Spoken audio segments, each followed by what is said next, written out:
Përshëndetje dhe mirë se vini në Rock Hill Community TV. Është kënaqësi dhe nder i madh që ti prezantojmë figurat tona shqiptare anë ban kudo që janë.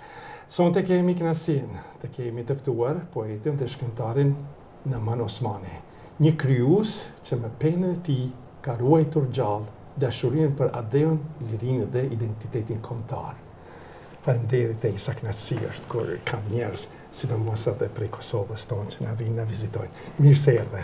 Mirë se u gjej, faleminderit. Si kaluat rrugës? Mirë ishte, nuk ishte keq. Besoj që ishte edhe kënaqësi, kishe marrë dhe bashortën me veti. Po, aja më shoqëron gjithmonë mua dhe unë jam me të, aja është me mua. Mirë se erdhe dhe duam të dim për publikun se kush është Namani. S'pari ju them, ju përshëndes ty dhe publikun, mirë se ju gjej, faleminderit, edhe unë jam Naman Osmani, një njeri, një person i thjesht, jam modest, jam një mërgjimtar, jam shqiptar, jam poet shqiptar, desha ta them se jam bashkëshort dhe baba, gjithashtu edhe vlla e mik. Do të kthejtë besia e bukur gjithë me Prishtinën që është. Si ke kalu në atë kohën e fëmijërisë atje, sa ka qenë, se ju e keni pas edhe babën një farë poeti. Besia ime është e gjallë gjithmonë në zemrën time, kam pas një fëmijëri të bukur, kam mall dhe krenari, e kujtoj me krenari, është një dashuri e madhe që ta kujtosh fëmijërinë tënde, si çdo person tjetër, mendoj që ka qenë një jetë, një pjesë e jetës shumë e bukur, ka pata fatin që u rrita me babë, me dy prind, dhe ata u përkujdesën për mua, më këshilluan, më rritën, më dhanë lojra, atu ku e ndjeva dhe aromën e bukës nga dora nënës dhe këshillat e babait, që ai ishte një mësues, ishte një poet, ishte një pedagog, ishte një prind i mirë, ishte një mik i mirë, dhe nga ai e mora frymëzimin e parë, dhe ato u frymëzova shumë nga ai, duke parë ata se ai punonte në arsim, ishte një mësues që punonte në arsim, dhe jepte, domethënë, dituri, pastaj jepte edhe këshilla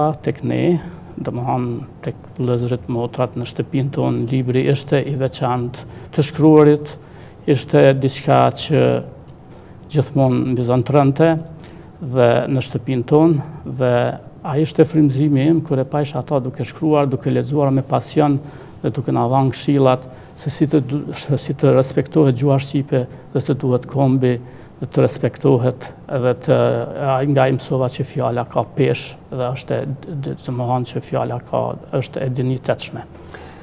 Mos e përmendet babain e ju Haxhi Xhaferin, duhet në tregojsh pak për rrugtimin e tina dhe punën e tina dhe sakrificat e tina që ju ka rritur juve dhe shkollimet e juve në Kosovë, se nuk ka qenë edhe lehtë në atë kohë, edhe në atë kohën e regjimit të slav.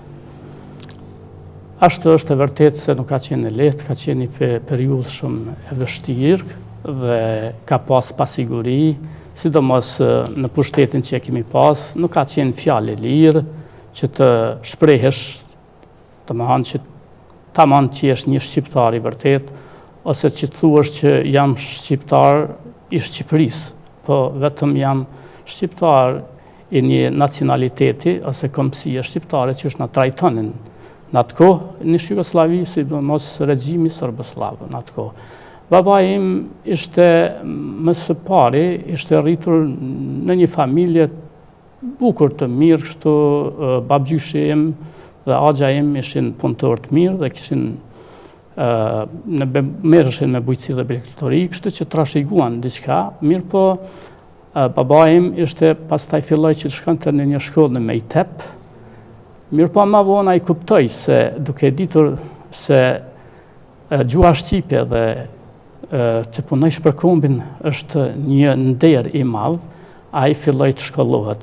Meritat për to i ka dhe më shumë axha im, që ishte veteran i arsimit, i ndjeri axha im Rushit Osmani, ai ishte shkolluar më parë, sepse baba im filloi të punonte në ndërmarrje ndryshme, siç ishte aja e Rami Sadikut, pastaj ai e nxiti që të shkonte në shkollë dhe Babai me dëgjoj ata me kurreshtje dhe filloi, thot se u regjistrova në shkollën normale, sigurisht në atë kohë kam qenë të jetë i vogël, kam qenë, se jam unë fëmia i fundit i lindur nga vëllezërit dhe motrat, kështu që ai vazhdoi edukimin dhe filloi si mësues, pasi e kryti shkollën normale dhe më pastaj ai e kryti shkollën shkollën e lartë pedagogjike dhe diplomoi, më kujtohet në vitin 1976 kur unë isha vetëm 6 vjeçar dhe ishte një kënaqësi e madhe. Ai sakrifikoi shumë, ai na deshi shumë, ai na mbrojti, ai na edukoi, ai na dha që thonë hapat e parë dhe guximin për të marrë diçka. Ai e diti për shembull për talentin tim dhe më nxeste që të shkruaja. Më faltesh do të ndaloj pak. Ju përmendet edhe familjar tjerë, vllazërit, motra tjerë. Po. A ka qenë baba shumë kështu i ofruar edhe me fëmijë tjerë që ti edukojnë në mënyrën siç e ke marrë ti? Sigurisht se po, ka qenë me vllain e madh, i cili tash është mësues i pensionuar, kurse i dyti është një ekonomist i diplomuar dhe ish i burgosur politik. Pastaj i treti është edhe ai e ka kryer shkollën e mesme të mjekësisë, pastaj diçka më lart ka studiuar në Gjermani dhe jeton atje. Edhe motrat e madhja ka kryer shkollimin e mesëm.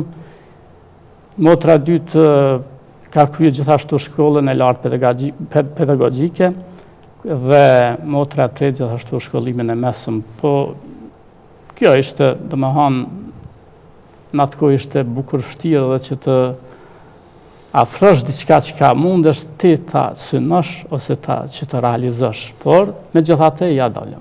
Ka po jetoni këtë rrëfim me vërtet është shumë interesant se gjithmonë kur kanë qenë përpara disa prind të shkolluar në atë kohën e regjimit jugosllav që kanë qenë përpara, gjithmonë ja kanë marrë lakmi këtyne që kanë qenë fëmijët e një prindit shkollun, sa ata kanë thonë në çfarë shiko, ai e ka babën mësues, e këta po mësojnë, ta i kanë kushtet më të mira, e kështu që ka qenë një farë, si thuhet një farë diferencë atje që babën kur ke pas të shkolluar gjithmonë ke pas një prioritet, ke pas një dioni. Po juve kush ju shtyni që po një poezi, shkruani poezi?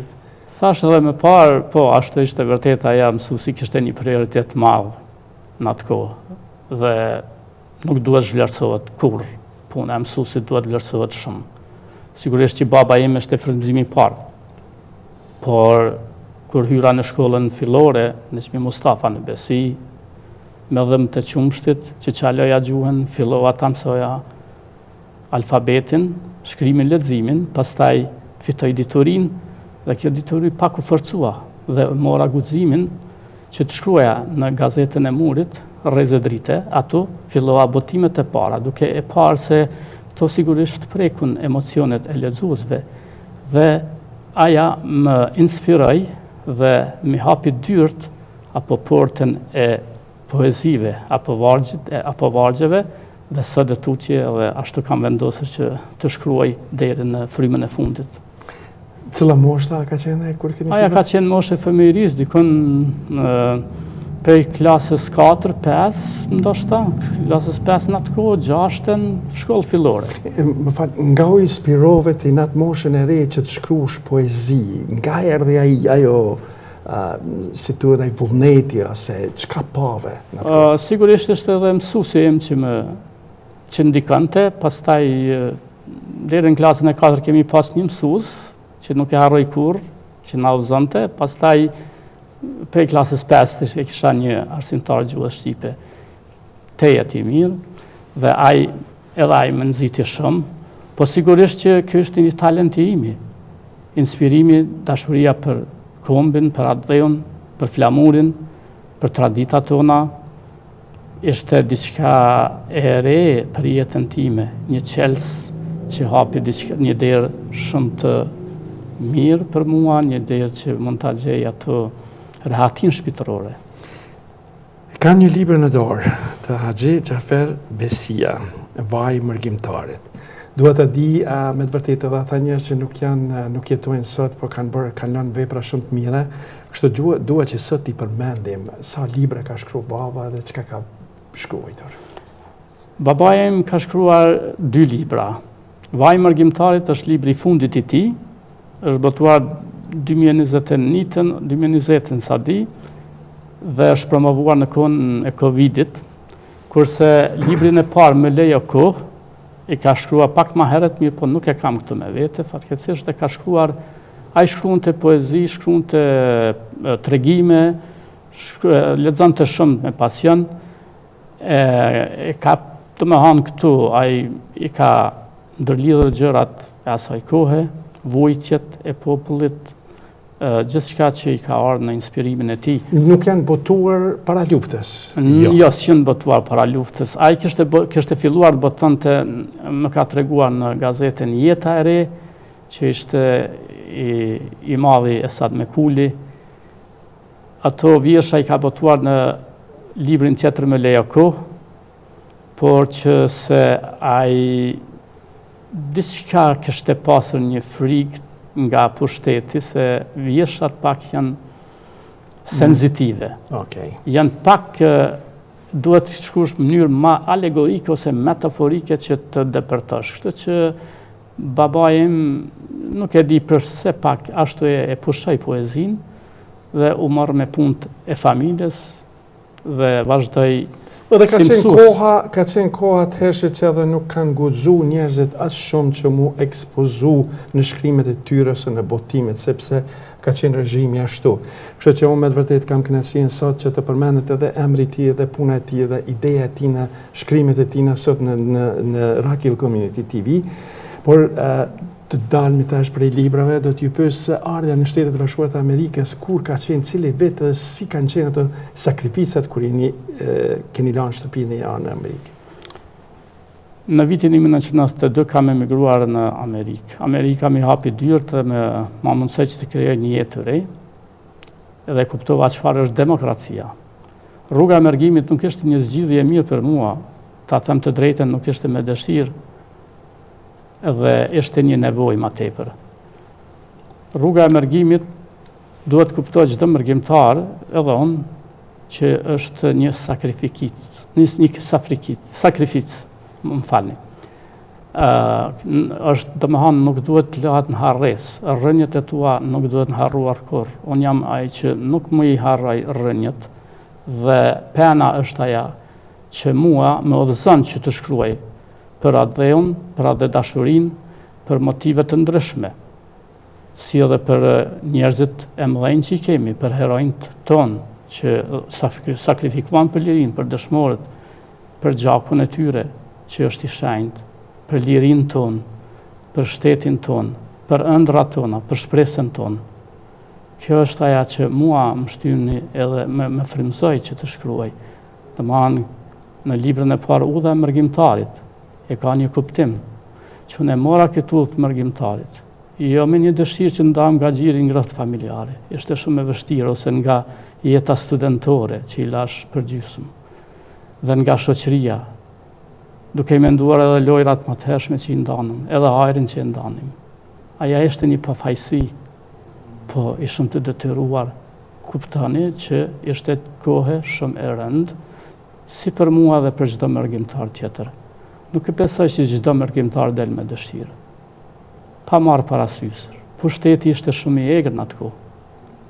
Ata vetëm dëshironte na shtypnin. Çdo protestë që bëj, shuhej me gjak, shuhej me dhunë, ishte, domethënë, ishte e tmerrshme.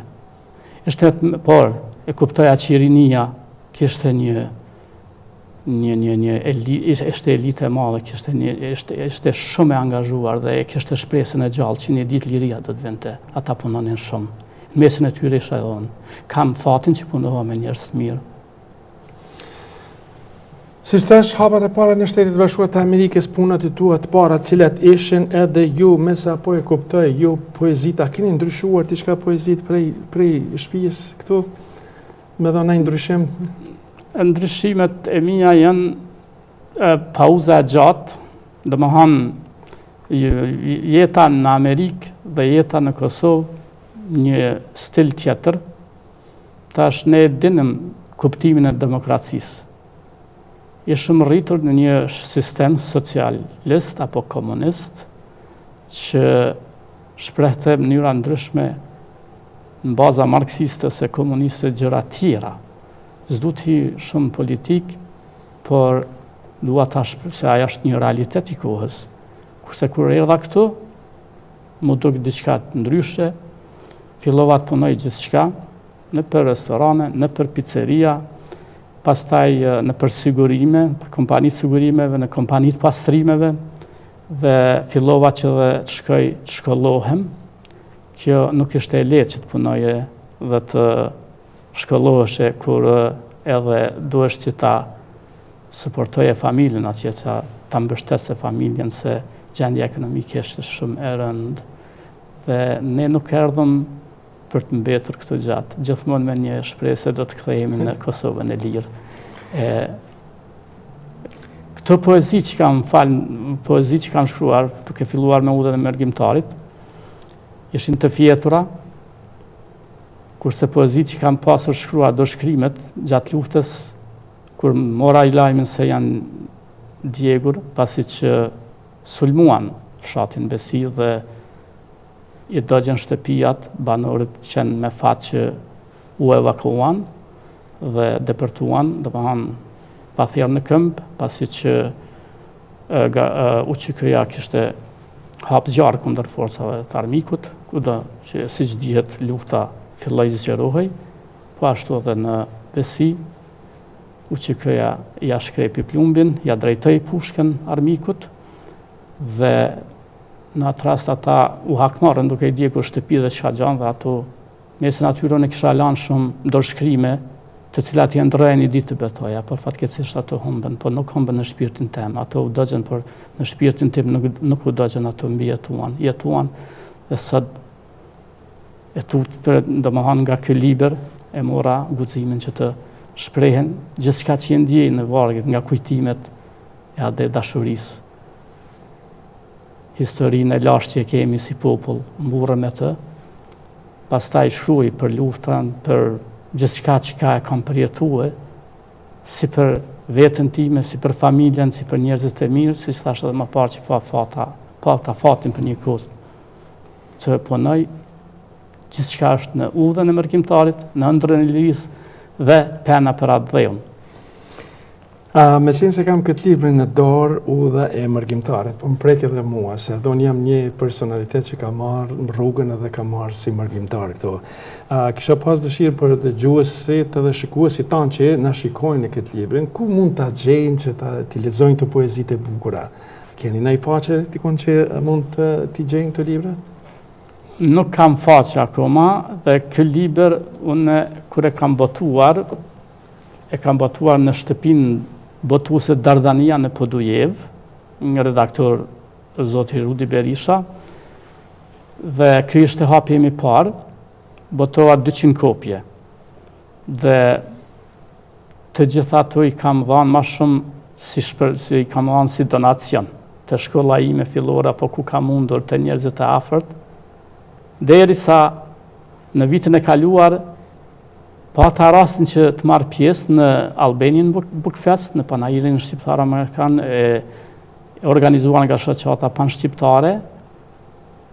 Zoti kryetar Elmi Berisha dhe doktor Pashko Cama, ai më hapi derën me një email që ma dërgoj, po ashtu dua ta veçoj edhe një person, drejtorin ekzekutiv të Ligës Shqiptare Amerikane dhe biznismenin zotrin Agim Aliçkaj, edhe atij pa ta udhëruar një libër, një herë, kështu personalisht, se unë kanë e pajsha, ndoshta ty, nëse të kam njohur do ta jap një libër, ose dikush që më vjen viziton, e pi një kafe, ja dhuroj një libër, edhe akoma e kam atë traditë se nuk e kam shumë për përfitime mirë, po ku ta gjejsh këto, kam mungesë të kësaj. Nëse lexuesit me të vërtetë e duan, ndoshta dikush do të më ndihmojnë që ta qes në faqet e Facebook, ato të Amazonës, blyket pak punë, ose që të ribotohet, se nuk më kanë ngelur shumë. Keni thirrë në juve këto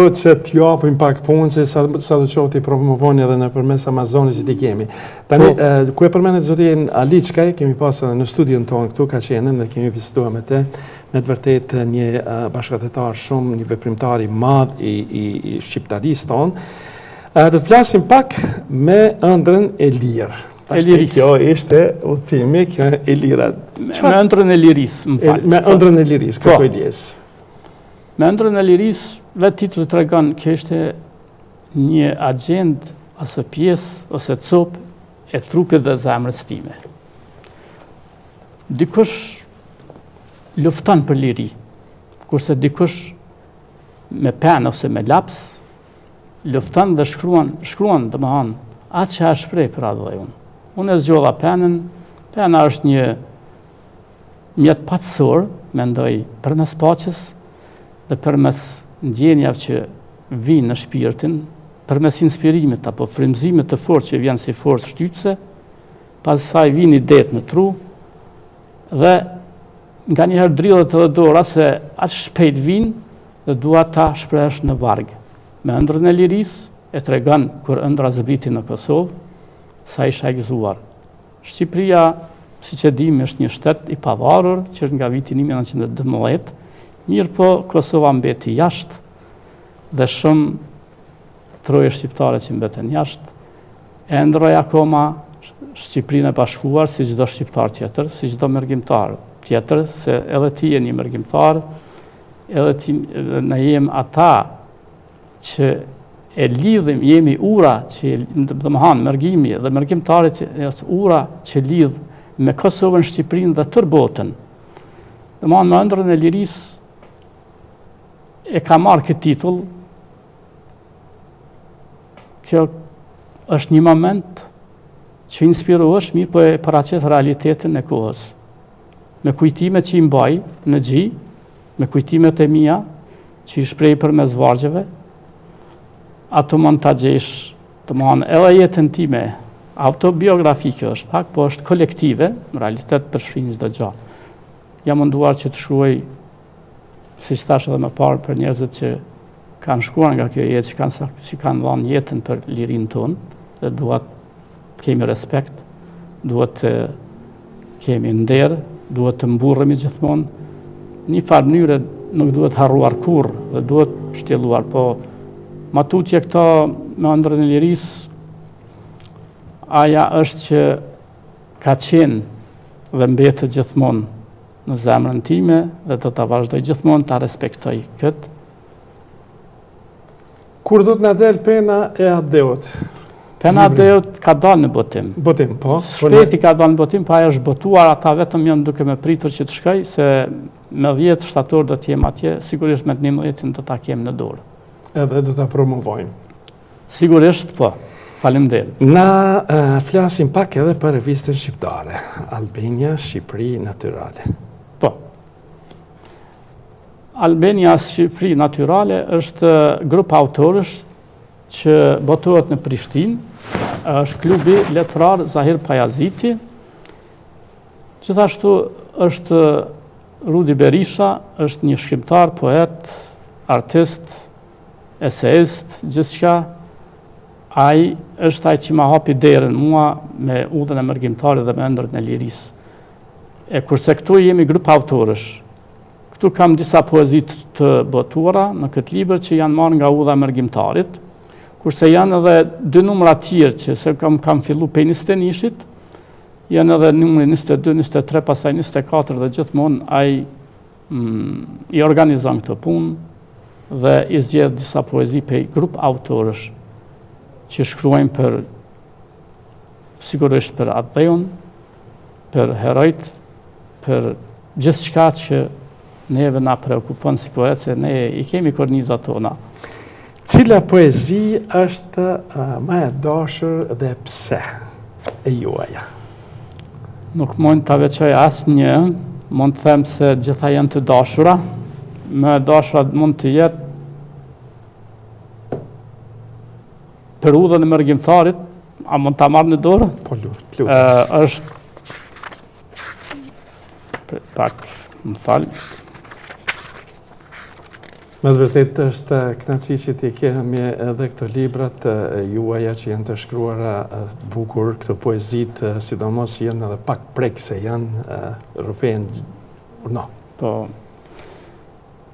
Janë të gjitha dhe dashura, e ndje erë në Shqipëri, folja shqiptare. Okay. Do ta kisha preferuar folja shqiptare. Folja shqiptare. Pse folja shqiptare? Pse? Këtu lidhet me qytetin e bekuar Prizrenin, kur është mbajtur lidhja Prizrenit, kur 4 vilajetet kryesore të shqiptarisë, dihet që ka qenë Shkodra, Kosova, kjo Manastiri dhe vilajeti Janinës, kur plisat shqiptarë mbledhen me një ide për bashkim. Dihet kush e udhëheqi atëherë Abdul Frashëri, dhe aja është një ditë historike shumë e madhe për shqiptarinë dhe besoj që do të realizohet një ditë shumë shpejt. Dhe me hanë, mund të lexoj nëse doni, ose... Po, pa tjetër, mund është me lexu nëse... është ma mirë të lexoj se dhe më kujtohet ma shumë e folë. Të lutem, vazhdo. Veç një minut, ju lutem. Është kënaqësi se kur edhe lexohet një poezi për një poetit të shuar, është edhe me të vërtetë kënaqësi e jonja, me qenë se është primare, kështu që faleminderit. Lutem vazhdo. Po. Folja shqiptare. O qytet i bekuar me atë shtëpi, trimat e lashtësisë shqipe ku vendojnë të qetë, Abdyli, Sulejmani dhe Imeri në Prizren në lidhjen e vërtet. Ajo epokë para gjyqit në mendjen e çdo shqiptari, aty mit Sokoli hero legjendari. Aty ku dha besa fjale e nderit, aty ku e pam edhe aty mbeti kalaja e vjetër në majat e qytetit. Me lombardhin që buron me shekuj, ti imbijetove granatimeve nga hardhia barbare, Kosovë Dardane foleja shqiptare. 4 vilajetet e trojeve tona, Manastir Shkodër, Kosovë Janin, plisi i lasht, bashkoja taburra, umblodhen për atë dhe, Shqipëria mos të coptohet të jetej mbi dhe. Zoti i madhe bëre një Shqipëria një Kosovë. Jemi 2 shtete dhe një shqipojnë me flamurin kuqezi. Jemi një, kemi një kulturë roft në na Shqipëri. Wow, sa kënaqësi e madhe kur ndëgjon poezitë. Si isheni të rit sot në shkrimet të poezive dhe të shkrimeve të librave në Kosovë, me qenë se ju keni ardhur në Shtetet Bashkuara të Amerikës një kohë shumë gjatë, edhe kur shkoni vizitoni, lexoni libra, si isheni ndryshimet? Rinia ka ndryshuar bukur shumë, mirë po, ka të rinj që janë shumë të angazhuar në këtë, në rrugën e shkronjave apo në letërsi. Dhe ata shkruajnë shumë mirë, shkruajnë shumë bukur. Ka një stil të mirë, disa më të mirë, disa edhe më të lartë, kanë metafora të forta, edhe ja vlen edhe 2 herë të lexohet. Çfarë këshille do t'i jep një poetëve të ri që shkruajnë tani? Poetëve të ri ju them që të mos ndalen të shkruajnë, ta shprehin talentin e tyre, por talenti don punë, talenti don guxim, trimëri, don që të shprehet në vargje, duhet lexuar me pasion, duhet lexuar shumë. Duhet se libri mund të mbyllet, por fjalët vjesin. Historia shkruhet. Çfarë do të dëshironi të mbeten nga krijimtaria juaj? Nga krijimtaria juaj e ime, dëshiroj që të mbetet gjurmë ose shembull i artit, i identitetit kombëtar, që gjithë lexuesit ta vlerësojnë lart krijimtarinë time dhe krijimtarinë e gjithë poetëve të tjerë. Ja dëshiroj sukseset më dha atyre dhe duhet që mos ndalen të shkruajnë. Xhaferi ju këshilloi juve, por ju për shkrime, ju atë të këshilloni dikon antar të familjes, sidomos fëmijët. Do ta kanë trashëgimi? Me plot dëshirë do të dëshiroja këtë gjë, pse jo. Do të flasim pak për Vatrën. Ormani. Si e shikon Vatrën? Ke bo promovime dhe me të vërtetë është një institucion që ju ka hap derën edhe për promovime edhe për këtë gjëra. E shoh që non-stop je i angazhuar me Vatrën, i sheh leximet, shkrimet. Si e sheh Vatrën? jam shumë i kënaqur me Vatrën. Vatra është drita e kombit tonë. Aja është që na bashkon neve dhe duhet kemi shumë respekt dhe ta mbështesim shumë. Jemi të detyruar. Çdo mërgjimtar, jo vetëm ne që jemi të lidhur, por gjithë ata që janë të lidhur. Vatra ka historinë në vete. Vatra është një shoqat më e vjetër që është formuar nga Noli, Fanstelia Noli, në vitin 1912. Atu ngrohen ndjenjat e kombit, atu bashkuan zërat e shqiptarëve, bashkë me Konicën, Faj Konicën, mendimtarin, diplomatin, njeriu që dha shumë për kombin. Ata na e lanë diçka, Vatra ishte, domethënë është e gjithanshme, është gjithçka që është një katalizator i gjithë kombit shqiptar. Jo vetëm domethënë këtu në diasporën shqiptare të Amerikës, po kudo duhet të zgjerohet më tepër. Përmendet se pena do të delë shumë shpejt. A do të vazhdosh të shkruash prapë libra tjerë? Gjithsesi. Pena do del shpejt, pena ka dalë, vetëm duhet shkoj ta marr, po aja është botuar në Lena Graphics në Prishtinë dhe shpejti do të jem në Kosovë, që ta vizitoj Kosovën dhe do ta marr në dorë librin. A do të mendosh të shkruash poezi dhe për amerikanët këtu në të ardhmen? Nga pak kam shkruar edhe për amerikanët, si jo e meritojnë shumë. Amerikanët janë ata të cilët janë miq më të mirë dhe më të besueshëm për kombin tonë. Ata që na nxjerrën nga lloçi janë këta. Edhe për fond, nëse kam anashkalu diçka që nuk ju kam pyetur, dua që të tregoni dhe është kënaqësia jonë të ndëgjojmë. Çfarë do teme që mund të më thoni më tepër, do t'ju tregoja diçka rreth diçkaje që ju intereson ose gjithë publikut. Gjë mua që më intereson më shumë ti që së shpejti të nderuar shikues do t'jenë këto librat në Amazon, ku mund t'i gjeni dhe është kënaqësi t'i lexoni këto poezitë e bukura siç janë, me të vërtetë janë me emra shumë prekës. Edhe me të vërtetë ishte edhe kënaqësi ime që sot nuk mundëm të lexojmë edhe më shumë poezi, po besoj që do t'je koha në një ditë do shkojmë live edhe do të bisedojmë me live me poezi, do t'i lexojmë edhe poezitë juaja. Kështu që për fund të falenderoj shumë, ishte kënaqësia ime që jemi së bashku. Faleminderit, ishte kënaqësi që më ftuat dhe ju uroj suksese. Të nderuar shikues dhe dëgjues, kudo që na ndjekni, është kënaqësia jonë që t'i kem pjesëtar të artit, sidomos poetët, shkrimtarët tanë që kanë vepruar dhe kanë punuar për shumë vite, edhe që janë gjeneratat e reja, edhe që po këshillojnë nga gjeneratat e kaluara. Kështu që me të vërtet ishte kënaqësia ime që sot ishim me Naman Osmanin. Pra deri në emisionet e radhës me Noli Show, Noli TV këtu në Rock Hill Community TV. Mirëmbëjtje dhe miru pafshim.